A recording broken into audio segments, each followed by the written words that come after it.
So there's a true story of a man when he was growing up. There was nothing in particular that would make people think he was going to be anything special. But it was when he transitioned into adulthood, he started to build quite a reputation as a military genius.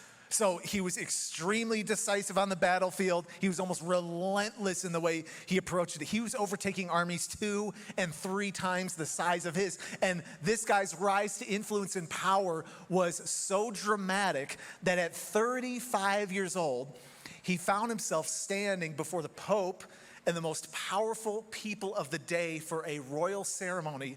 They were preparing to make him the new emperor. Now, it was standard practice all throughout history where the Pope would be the one to take the crown and then place it on your head. And this was just a recognition of divine approval and even authority, and just recognizing God is the ultimate authority in this world. But this man, in what became an iconic moment of breaking away from tradition and history, he takes the crown out of the hands of the Pope and places it on his own head. And in this moment, this man was essentially saying, nobody crowns me, not even God. I crown myself.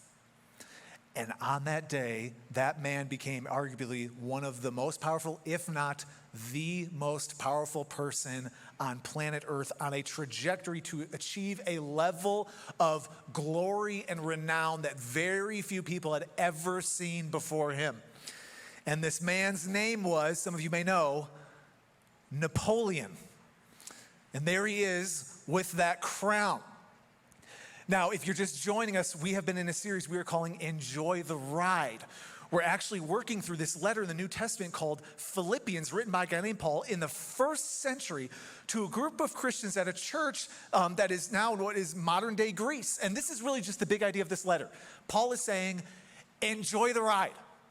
Enjoy this journey that God has from you. Live this life to the fullest, everything you've got. And this might be the last time I say this, so if you're new, we actually have these booklets that go along with the series. We would love for you to have one of these, totally free. Stop by one of the kiosks, grab that on your way out. We'd love for you to have that resource. It's going to be helpful. But stories like Napoleon's, they are inspiring on some level. I mean, you look at these people who essentially almost come from nothing and achieve, again, these levels of glory that very few people see in their lifetimes. They defy the odds, they elevate themselves to the highest heights and make this massive impact in the world. Now, today we don't really think emperors, right? But we talk about just businesses, these unicorn businesses, multi-billion-dollar companies. We talk of just the glory on the athletic field and people who go to the high athletic achievement, even just musical artists who go to the highest levels on the charts, and just these incredible feats that people accomplish in their lifetimes. And you may not have these aspirations to be the next Taylor Swift. Maybe you do, I don't know. You may not be thinking about being the biggest, best thing, but I bet you do have some personal ambitions. You have some things that you would love to see come pass in your life. You have some different ideas of what a great life would look like for you. Now, this is what Paul is going to make a case for today. Paul is going to argue that there is actually a completely different recipe for personal greatness and glory. That there's actually an entirely different standard of criteria that we should be using to measure our own lives and even measure the lives of other people. And here's what Paul's going to argue, that there is actually only one single way that you can actually achieve the kind of life that makes an impact on history. There's only one way to live a life of true consequence. So let's see what Paul has to say to us today. We're going to be in Philippians chapter 2. I'm starting in verse 1. This is what Paul says. Therefore, if you have any encouragement from being united with Christ, if any comfort from his love, if any common sharing in the Spirit, if any tenderness and compassion, then make my joy complete by being like-minded, having the same love, and being one in spirit and of one mind. Now, if there's one thing I know that is absolutely true about all of us here today, it's that we have a lot of differences represented in this room. All right, we got different ages, I see different stages, we got different races, we got different opinions, different backgrounds, different perspectives. Let me even just prove my point right here, just for a little bit of fun. Take 1 second, think about just your favorite restaurant right at this moment. Okay, just think about maybe one you really enjoy, okay? Get one on your mind. And on the count of 3, I just want you to say that restaurant out loud, okay? Can you just say what it is that comes to mind, okay? 1, 2, 3. Exactly. We can't even agree on food, everybody. We're not even say, did somebody say In-N-Out Burger? Okay, we're gonna have to talk about that one after, okay? I would vote overrated. That's just my personal opinion. Love them, but just saying overrated. Now, we got a lot of differences. That's fun. It's kind of fun to have some uniqueness, different personalities and all that, but it's kind of fun to have some stuff in common too. Like, even just different hobbies. Some of you guys got golfing buddies. It's kind of fun just go golfing with people that like that too. You've got people you ski with. You go see a movie with somebody who likes the same types of films. We even have things we say. We say, you're reading my, we know it. We're on the same page. I was thinking the same thing. It's kind of fun when you have this stuff in common. Now, Paul uses some powerful words here. He talks about being united. He says, like-minded, same love, being one in spirit. Now, Paul here, he actually is not envisioning that we would all just become these mindless robots that are all programmed the same. Paul is trying to paint a picture of a community of people who, despite their many differences, are experiencing a supernatural level of unity because of their shared faith. Paul knows something. He knows that in a world that is so divided, one of the greatest gifts we can give it is actually being unified ourselves. That God's people would be unified. There's a theologian, Stanley Hauerwas, he says this: we serve the world by showing it something that it is not, namely a place where God is forming a family out of strangers. So Paul is trying to cast this vision that we would experience this dynamic of unity that would then flow into the rest of the world. Now, it sounds kind of nice, doesn't it? Like, let's all get along, let's encourage each other. But it's not that easy, is it? It's actually really hard. And you know why this is hard? People are crazy. I just heard a loud amen right there. People are crazy. And I know some of you guys are like, Brian, I don't think people are that crazy. Well, you might want to pray about that one a little bit if you're not noticing that. Everybody loves the idea of community, right? We love the idea of it, and then you get into it. And then you realize, oh man, this is not as fun as I thought it was gonna be. You get offended, you get hurt, and actually, this is why a lot of people bail on church altogether. It's like, oh, let me give church a try, I'm gonna do this thing, and then you're like, you know what? This isn't exactly what I signed up for. I got enough drama in my life, I don't need more of this. And I would argue, that might be the exact reason you actually need it. Because the church, the community of God, is one of the primary places you learn how to show and share the love of God. It's where you learn how to cultivate this compassion and this empathy, and you learn how to do life with other people. It's through just the very real, visceral life-on-life relationships where you actually learn how to live this out. I would actually venture to say, if you have not been offended yet at church, you just aren't plugged in enough. Because that's confirmation you are officially involved when you are close enough to people where they can actually hurt your feelings. So, a truly thriving community, you can't build these things just on complacent, casual commitments. You gotta lean into this. And Paul knows this is hard. And so he's like, okay, let me give you some just guidelines here, okay? Here's how you can help cultivate this in your life, these kinds of relationships you really want.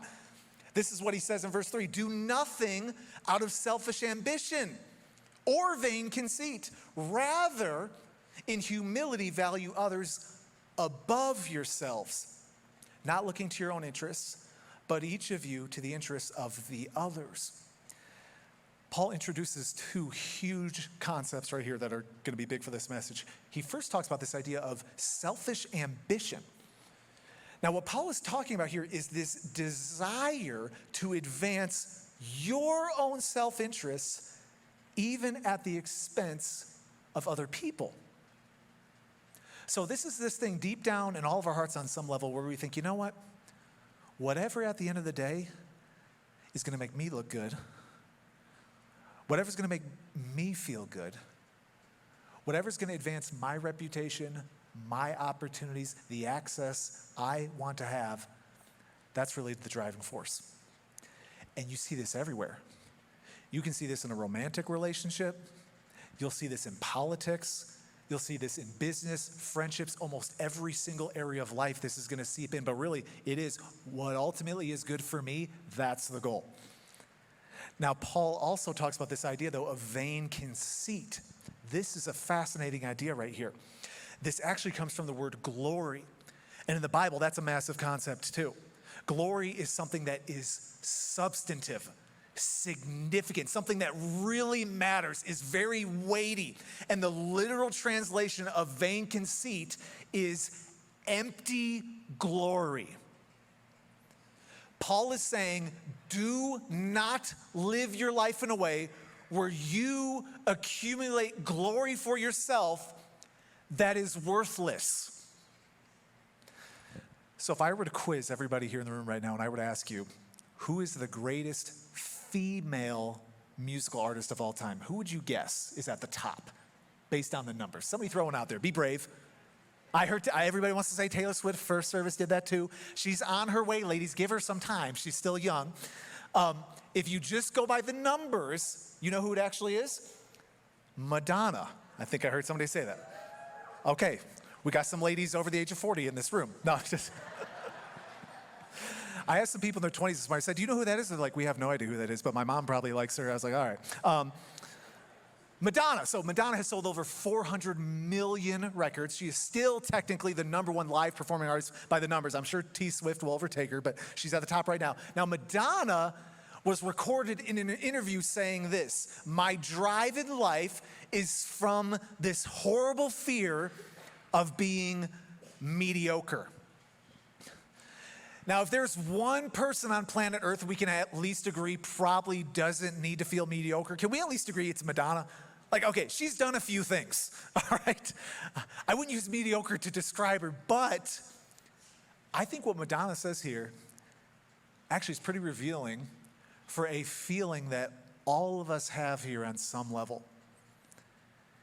Everybody at some point in your life, you have these moments where you really start to ask, does my life really matter? Like, what significance does my life really have? And you have these thoughts in the back of your mind. It comes in different ways where you wonder, like, am I enough? Am I doing enough? And you almost feel this pressure to sort of prove your worth.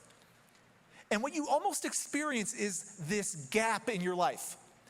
This gap between what you really feel like you should be and what you really are.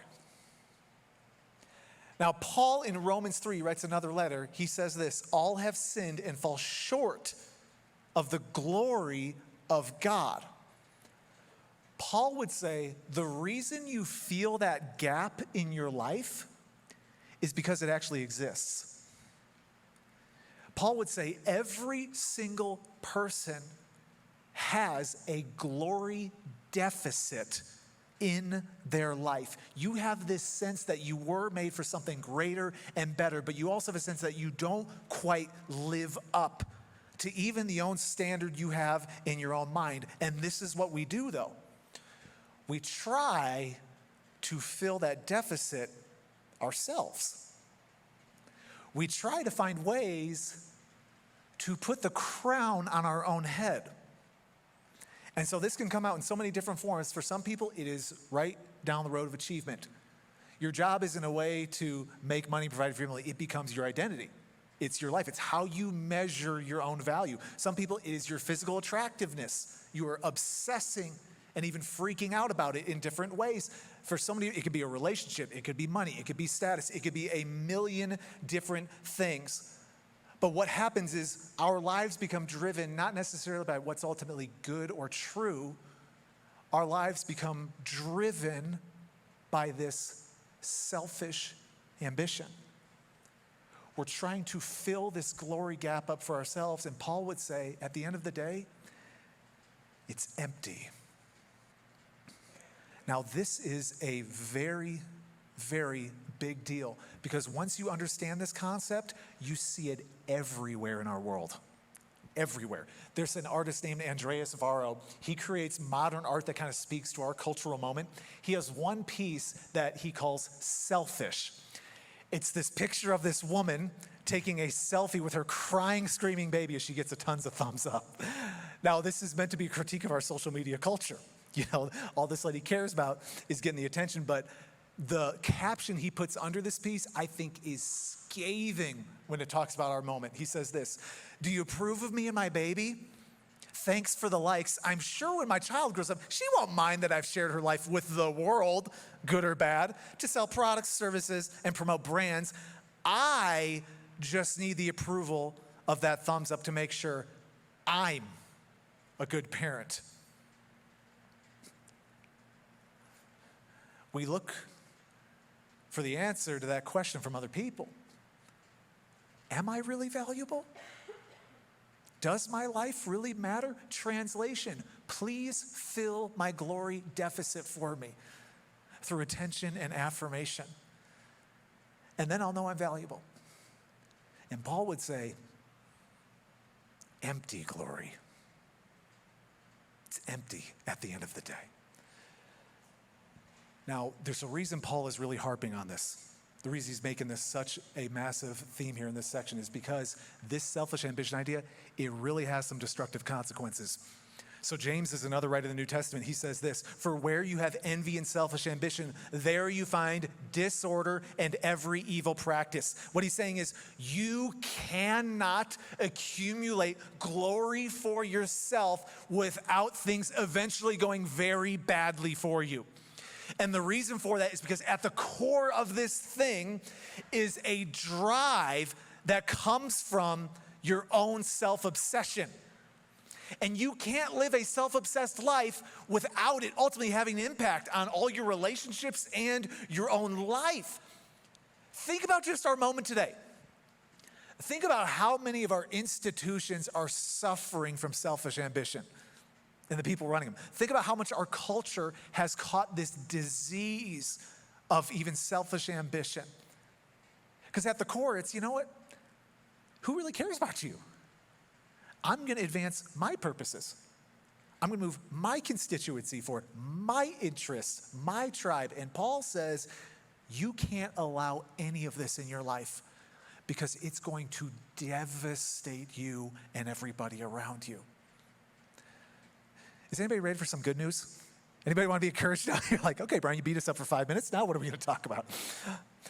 Thank goodness Paul says there is an alternative. There's actually an antidote to this dynamic we all struggle with on some level. And this is what Paul says: rather, in humility, value others above yourselves. Now, we're entering into wedding season. I know we got a lot of people in the church actually getting married this summer. Super excited for you guys. And we all know the answer to this. Who is the wedding really for and about? Who's it for? Come on. It's for the brides, right? Guys, we would happily just go to the courthouse and have the ceremony at a box or something, right? We're good. It's for the ladies. Nobody cares about that rented tux from Men's Warehouse that you're wearing, guys. They want to see the dress, right? Nobody cares. But we all know the rules of weddings. You know them intuitively. If you get invited to a wedding, your first thought is not, oh, I'm about to get turned up at this wedding. People are going to be looking at me. I'm going to be dancing on the floor. You know, I'm getting the first dance. I'm getting that first bite of cake. And you know what? I don't care about that bride. I got a beautiful white dress I'm going to wear to that thing. People are going to love it. You don't do that. Because we know it's about that bride and that groom. And so actually, people actually even willingly move themselves to the background. You want the light to shine on those people. Now, when Paul says to value others, this is interesting. That word value, he puts the word hyper in front of it. So he's actually saying you need to hyper value people. You need to elevate them higher than they would even ever expect, higher than even what you think is necessary or appropriate. Paul is basically saying you should treat people like they are the bride or groom on their wedding day. Give them massive amounts of honor in the way you treat them. And this works against every natural inclination of our souls, doesn't it? Barbara Brown Taylor, she's an author. She says the hardest spiritual work in the world is to love the neighbor as the self. To encounter another human being, not as someone you can use, change, fix, help, save, enroll, convince, or control, but simply as someone who can spring you from the prison of yourself if you will allow it. So as I was thinking about this passage this last couple weeks, I can't help but really wonder, is Paul basically asking us to become doormats? You know, is this just one of those verses in the Bible where it's like, just be a good Christian and let people use you? You know, just be a pathetic person that enables people. You just let them walk all over you. Like, sometimes we kind of feel like that's what Christianity is. You're just supposed to be some massive pushover. Now, Paul here is not saying that you value people in a way where you become a piece of trash. It's not what Paul's saying. Because there's going to be people who try to exploit you. People are actually going to try and use you for their own selfish ambitions. And God says, no, you're not called to be a pawn. You're not somebody's tool as they're trying to climb their own ladder. What Paul is saying here is other people are more important than you gaining your own empty glory. He's saying you need to value people in a way where you place them above your own selfish ambitions that you have for your own life. You need to get your priorities in order. And if you do this, you're not going to become a doormat, actually. You will be living with what Paul calls genuine humility. C.S. Lewis is the famous author of the Chronicles of Narnia. He tries to paint a picture of what it would look like to even encounter somebody who's actually humble. And he tries to give a little picture. He says this: do not imagine that if you meet a really humble man, he'll be what most people call humble nowadays. He'll not be a sort of greasy, swarmy person who is always telling you that of course he's a nobody. Probably all you will think about him is that he seemed a cheerful, intelligent chap. He's British. Who took a real interest in what you said to him. If you do dislike him, it will be because you feel a little envious of anyone who seems to enjoy life so easily. He'll not be thinking about humility. He'll not be thinking about himself at all. So the definition of a humble person is someone who's just not consumed with themselves. And they're genuinely interested in the people that are around them. And C.S. Lewis summarizes this so well. He says, humility is not thinking less of yourself, it's thinking of yourself less. This is what true humility will do. It will set you free. You will be liberated from the dead-end, empty glory campaign that so many people are on. You will not feel that pressure and pull to put the crown on your own head. And you know what you're going to be able to do? You're going to be able to enjoy the ride. Because you're not going to be just campaigning for your own life, your own pleasures, your own desires. You're going to be able to just enjoy the people in front of you. You're going to be able to value the people that God brings into your life. And you're going to be able to go on this journey with true joy in your heart. That won't just transform you. That will fundamentally change the relationships you have. That will change the fabric of our culture and this world. Now, at this point in this message, here's how we're all hearing this. Go be nice and be a good Christian, right? That's what this sermon is. Go be a nice person. And you have to see, this is so much bigger than that.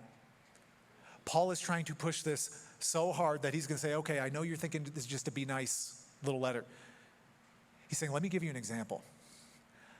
I am now going to set the standard for you. And Paul says this: in your relationships with one another, have the same mindset as Christ Jesus. Who is your standard? Jesus. How are you supposed to treat people? The same way Jesus did. What kind of attitude are you supposed to have towards those around you? The same one that Jesus did. Okay, that's a little high bar right there, okay? Paul just raised it to another level. And we're about to read a few sentences in the Bible here. If the Bible is a mountain range, this is one of the peaks. We're about to read a 14er in the Bible. These few sentences we're about to read have shaped the entire ethical framework of our world. They have shaped Christian theology for thousands of years. These few words have changed the face of human history. And I think you're going to see why here in just a minute. Look what Paul says. Have the same mind as Christ Jesus, who being in very nature God, did not consider equality with God something to be used to his own advantage. Rather, he made himself nothing by taking the very nature of a servant, being made in human likeness, and being found in appearance as a man, he humbled himself by becoming obedient to death, even death on a cross.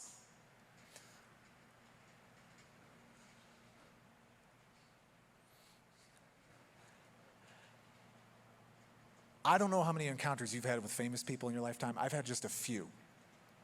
There's one in particular that sticks out in my mind, though. It was 2008, an election year, and Barack Obama was one of the candidates, and it was a couple days before the actual election, and he came through the town I was living in at the time, made a stop, Springfield, Missouri. That was apparently one of the strategic stop points in the election cycle. And he shows up, and the entire city completely shut down. You couldn't get anywhere. The roads were stopped. There were lines for miles so people could just get a glimpse of this guy who was running for president. I'm telling you, this one man's presence shook this city's foundations to its core. I mean, it was a spectacle to have this guy come through. Now, the Webb telescope is this telescope that all these scientists use, and they captured an image of our galaxy, the Milky Way. And through these images, they have made a conservative estimate that we have at least 100 billion stars just in our galaxy alone. They captured another image with this telescope, and in this image, every single dot of light is an entire other galaxy. And so now scientists estimate that there is at least 100 billion other galaxies in our universe. Now, Obama was one guy running for president of one single country. His presence shook the foundation of a city.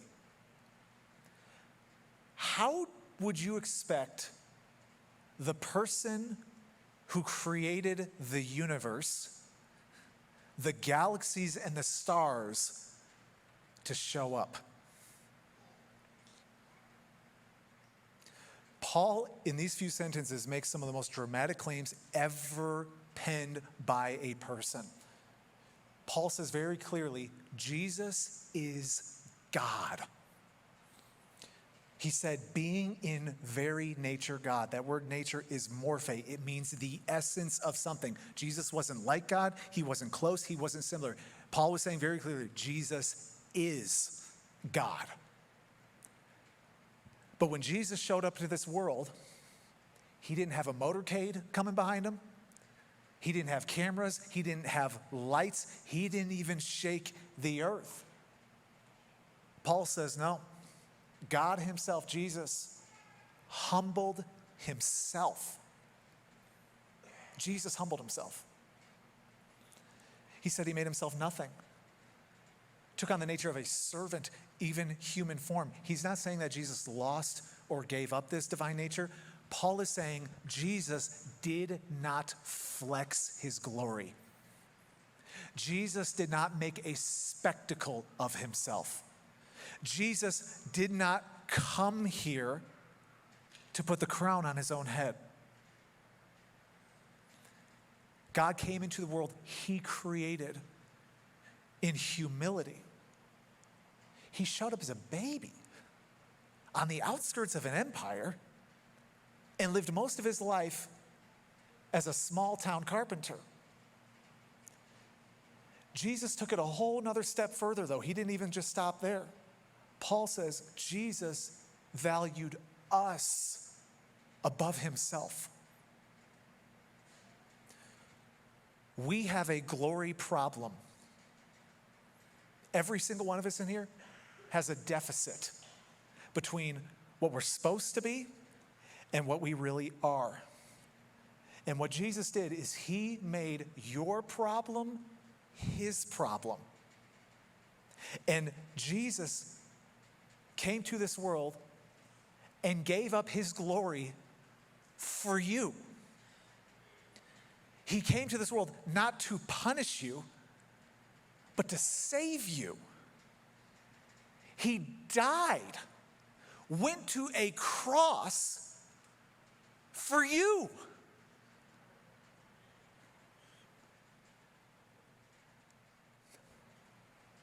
That's the mindset of Jesus. That is the heart of your God. That is his attitude towards you. And now this is what Paul says. You know the heart of Jesus. He proved it on the cross. Therefore, have the same mindset as Jesus. Go do likewise. Jesus was always the most important person in the room. Every single time. And yet he never used his own glory for his own gain. Jesus never put the crown on his own head. And Jesus is the only one who can die for the sins of the world. But what Paul is saying is, you can have the same attitude, though. You can share the same heart. You can have the same mindset where you live a life where you do nothing for your own selfish ambition. You do nothing to pile up empty glory for yourself. No, in humility, you value other people in the same way Jesus valued you. Now, at this point, I still feel like there's a little bit of doormat vibes in this challenge right here, right? It still feels a little bit like, hey, go be a pushover. Just take one for Jesus. And so we're going to do a little pivot here. I am now going to show you why you should want to do this. Because God actually does have incentives. He gives us some good motivations for doing things. Look at what Paul says here. You see, because Jesus did this, God is pointing to a reality here, and the truth is, true glory comes through humble service. Look how Paul closes up this passage. Therefore, God exalted him to the highest place and gave him the name that is above every name, that at the name of Jesus, every knee should bow in heaven and on earth and under the earth, and every tongue acknowledge that Jesus Christ is Lord, to the glory of God the Father. That's a good spot to clap.